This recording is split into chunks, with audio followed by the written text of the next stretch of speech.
Son zamanlarda kazancınız yetmiyor mu? Evinizde bereketin azaldığını mı hissediyorsunuz?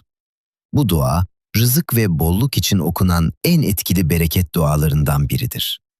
Şimdi kalpten bir niyetle birlikte okuyalım. Rabbim, rızkın gerçek sahibi sensin. Dilediğine bol bol veren, dilediğini imtihan için daraltan sensin. Bizleri helal kazançtan ayırma. Evlerimize huzur, sofralarımıza bereket, işlerimize kolaylık nasip eyle. Kazancımızı hayırlı eyle. Azı çoğa çeviren kudretinle hayatımıza bolluk ihsan eyle. Borçlarımızı hafiflet, kalbimizi ferahlat. Kapalı kapılarımızı aç. Ummadığımız yerlerden rızık nasip et. Evimizin içini rahmetinle doldur.